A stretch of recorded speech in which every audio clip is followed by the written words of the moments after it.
What is going on, everyone? Welcome back to the Gloss Garage, where we make detailing simple. My name is Sock, and today I have something special for you all. So pretty much what the title says, this is an in-depth review or update on the DIY Detail Cordless 25mm DA polisher. Now, I have close to 200 hours of polishing. As you can see, a couple of cracks here and there. So I have close to 200 hours using this polisher, and as you can see, it is broken here. They were not really broken, but it is loose here. I dropped this about 6 to 7 times, and it's still working like a champ.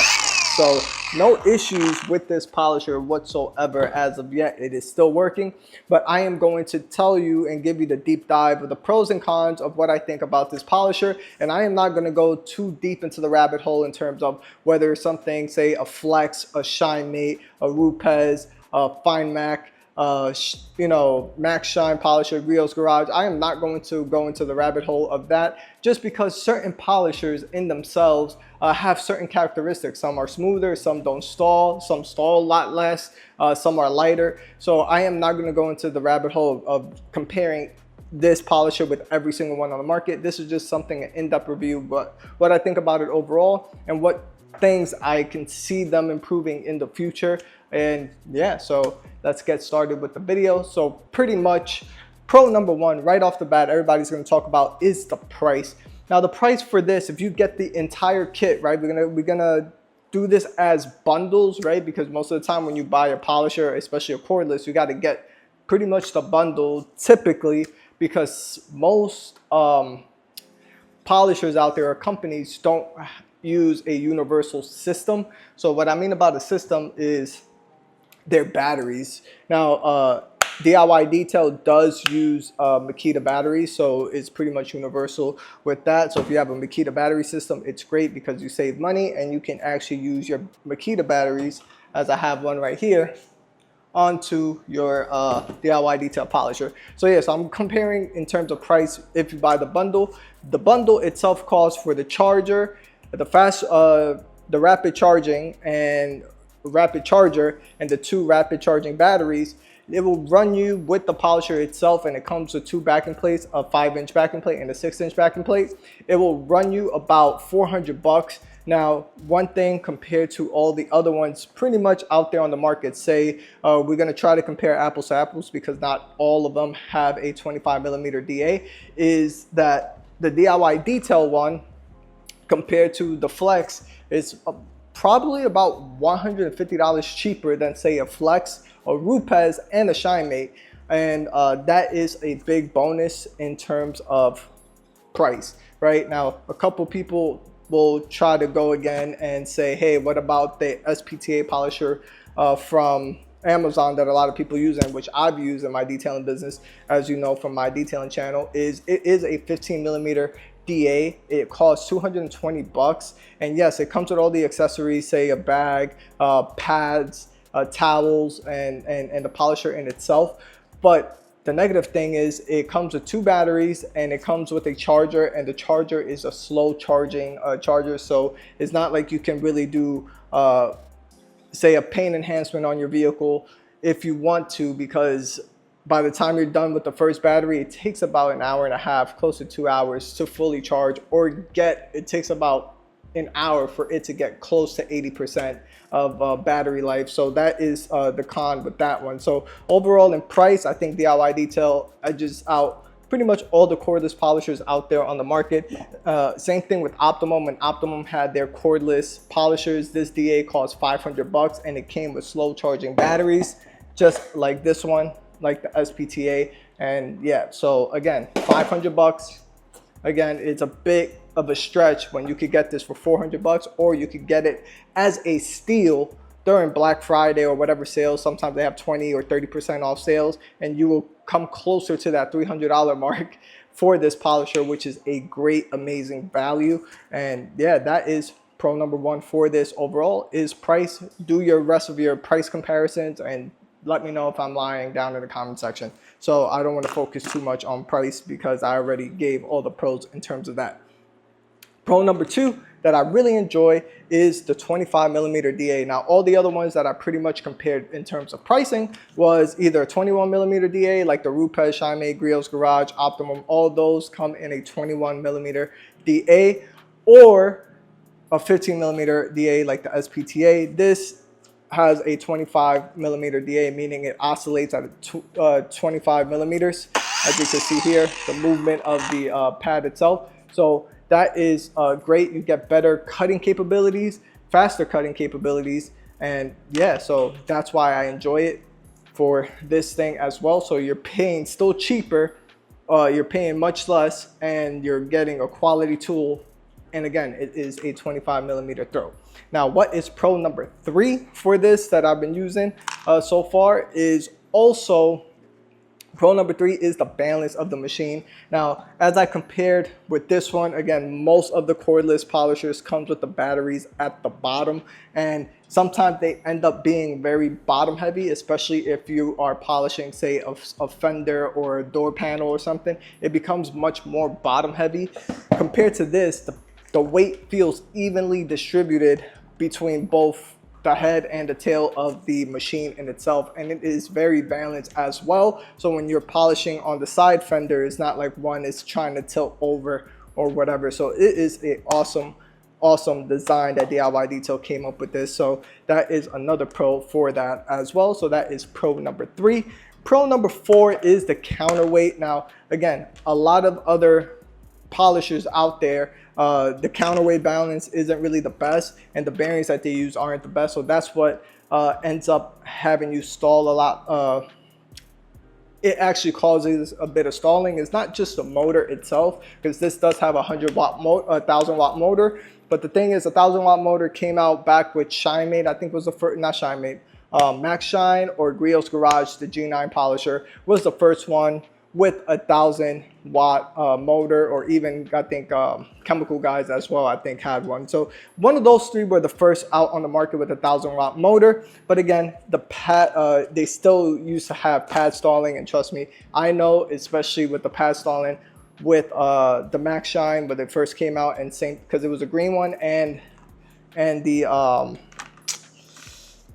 and the Griot's Garage G9, because that's what I had. So yeah, so that is again, the pro is the counterweight. So this really is hard to stall. They demoed this in SEMA. Jamie and Eddie tried to stall it, and a couple people, even Ryan from Fine Detailing, tried to make it stall. And it is again, you can make things stall if you really want to, but nobody's polishing with 15-20 pounds of pressure. Typically, most people polish between 5 pounds of pressure, and I am more in the middle, between 2.5-3 pounds of pressure. And yeah, and if I do get onto any curves or intricate areas, I just bump up the speed. Again, this does have a 1000-watt motor, so that is pretty much 3 pros in one, right? The counterweight, the bearings, and the 1000-watt motor. So if I am on speed setting 4, I just bump it up to speed setting 6. And I got all the torque I need and power, so that is awesome as well. So that is pro number 6.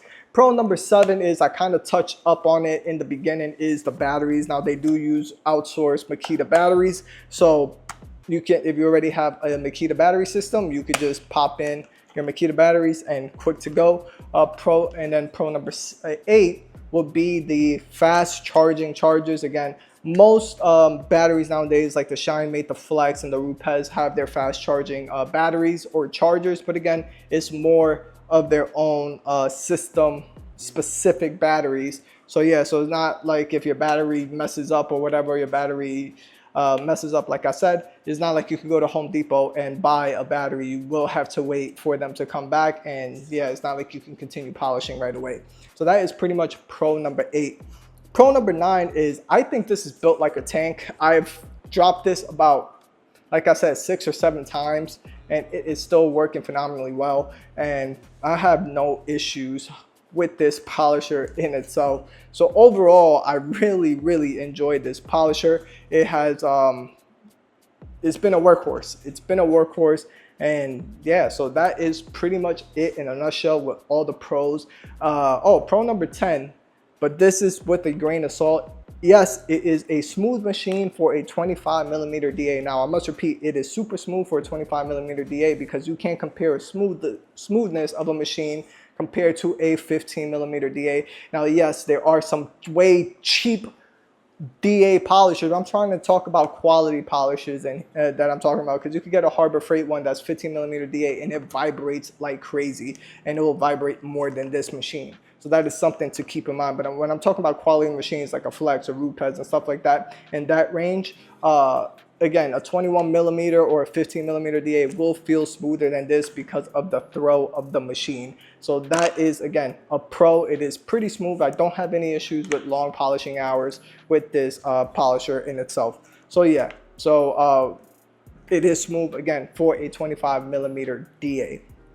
Now let's talk about the cons, just to get the cons in here, because not everything is perfect. So one thing is it does not have a variable trigger. It's pretty much a hard stop or start function. So if you start on speed setting 1, it just ramps up right away to the speed. It's not like you can feather it like a Rupes or a Flex.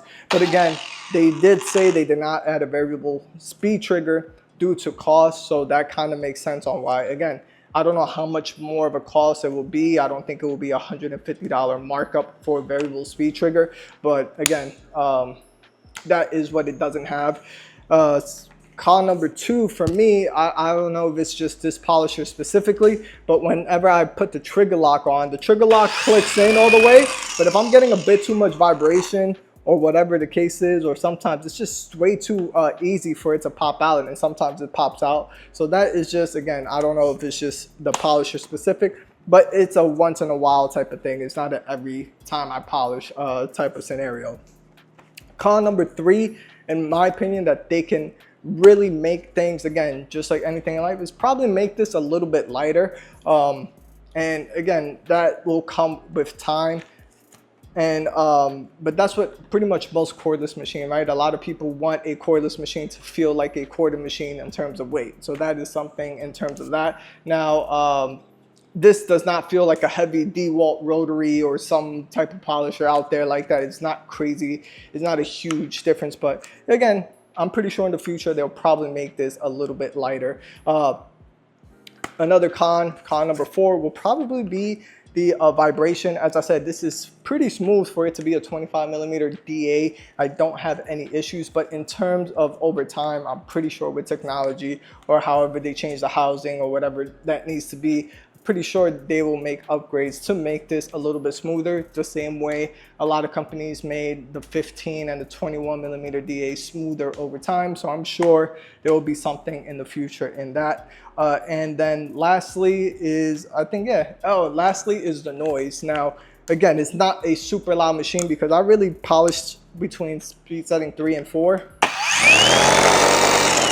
it's not crazy loud. It's not something that I need to do. But again, following the footsteps of like Merca and a lot of other companies out there, is, again, everybody wants to make a much more quieter machine throughout time. So yeah, so I'm pretty sure they'll do that. Again, most of these are a little bit more of like, I'm gonna say in the realm of objective, between objective and subjective, because again, there's only so much you can do based on technology, the motor and the power and everything that you want. So yeah, so that is what I have so far with this, I said with this pad, with this polisher. I think overall it is an amazing machine for the price. As I said, do your math. Is the price better to get a slightly smoother machine, but you will still get stalling? Or it just all depends on the characteristics, right? You may get a little bit more stalling on the other machine, but you get a smoother feel, or you may get a lot more vibration on the other machine and not much more of a cut. So everything has their checks and balances in terms of the polishing world. But overall, I think this is a great initial, say, beginner, get into it. You don't have to spend $600 to get a polisher to start polishing. I think $400 is a more than a reasonable price to get this polisher. You get a great quality build. It's built like a tank. I dropped it 6 or 7 times and it is still working phenomenal. And also, you do get 2 backing plates with this, which is a 5-inch and a 6-inch backing plate. And on top of that, with this polisher in itself, you can get it during, again, Black Friday and July 4th, Labor Day sales, all these other type of stuff. You could get this polisher at a much cheaper cost. So you could probably spend 330 bucks for this polisher maximum, and you get quality, versus the Rupes and the Flex. Typically for Black Friday deals or for other distributors, they don't really have a sale. If anything, max is a 10% off. And yeah, or sometimes there's no percent off. Sometimes they say 10% off everything on the store besides polishers. So that is something for all of you to note. And yeah, so let me know what polisher you guys use, and let me know what you think about this polisher if you have it. And yeah, I think overall, as I said, it's a great initial start beginner polisher that you can get. It has great power, great build quality. It is just amazing all around, and for the price, you can't beat it. Even the Milwaukees that you get at Home Depot, you're paying about 500 bucks. So yeah, so, and again, we're talking about the whole bundle kit. Now, if you have the Makita batteries, I did forget to mention, if you already have Makita batteries, all you can do is buy the tool itself, and it'll cost 219 bucks. And again, with the tool itself, you can get, 20-30% off on the major day sales, and you'll save a lot of money. You end up paying just like $178 for this polisher for itself. So I think it's just a great value. So hit that like button, hit that subscribe button, and other than that, I will see you all on the next one. Peace.